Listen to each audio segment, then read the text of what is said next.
Hey, Ryan Osborne from Oz Coaching back with you. So today I want to talk about leadership, specifically fitness, fitness leadership, becoming a fitness leader in your own life, okay?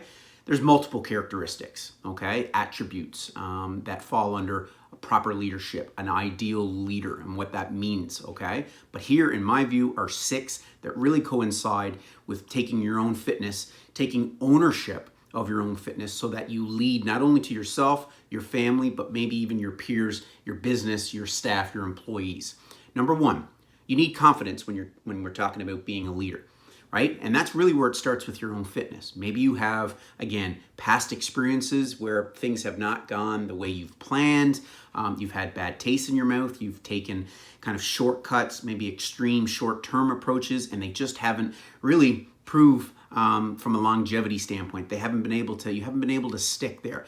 And usually years and decades of that, that can really hinder your confidence in your own ability. And even if a proper, well-structured program is supplied to you, or you even develop the plan yourself, there's probably still a little seed in there. Is it going to work for me? How is this program different? Do I have the time? I'm busy. I'm not sure, right? So confidence, you've got to gain that confidence. You really got to understand, hey, but before you even get into, making your step, you're setting your goals, you got to have clarity, okay? And that goes into number 2, vision.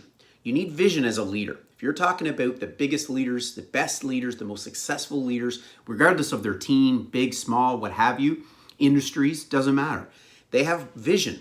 They have clarity, and then they usually get support, but they have a vision of exactly kind of where they go. And I find when it comes to our own fitness, nutrition, health management, okay, we have some kind of idea of where we'd like to go, but it's kind of scatterbrained, isn't it? Right? It's like, today I think I'm going to do this. Maybe I'm going to eat this today. Really, what's your end goal? And even if someone says, hey, what's your fitness goal? What's the first thing that comes to your mind? Well, I'd like to lose some weight. Maybe I just want more energy. My joints are not feeling the greatest. I just want to be healthy, right? Well, you know what? That's great. But are your actions, your daily actions and energy in terms of what you're putting through, is it aligning with your end goals? And in many cases, people that don't have that proper clarity, it's so easy to go off the train tracks. It just is, because of life and everything comes on.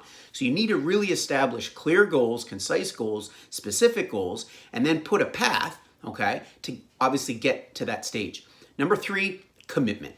You need to be obviously heavily committed in whatever you do when you're talking about being a true leader, because people feed off that energy. If you're invested, whether it's your own business or even your own family, you're invested in some sort of, big goal, big destination, okay, then you usually have people fall under that because they understand, they feel confident in your confidence. So you need to have just absolute commitment. Right? You need to be saying, you know what, this is enough. I'm tired of feeling tired. I mean, I hear that so many times with my clients, right? So you need to have commitment. And what does that, again, you got to really put something meaningful into why you need to take your step. Not just, well, I think I need to be healthy. I think I should be fitter. You need to really drive some emotion to that. And by doing that, you really then kind of be like, you know what, I'm going to schedule things in advance. I'm going to look kind of how my day is shaped up so that it aligns with my vision. And then obviously that'll give you confidence as motivation comes up. But you definitely need commitment. You need strong commitment. And 3 and 4 kind of go into one another. Then you need to be a great decision maker. If you're talking about, again, the best leaders in the world, right?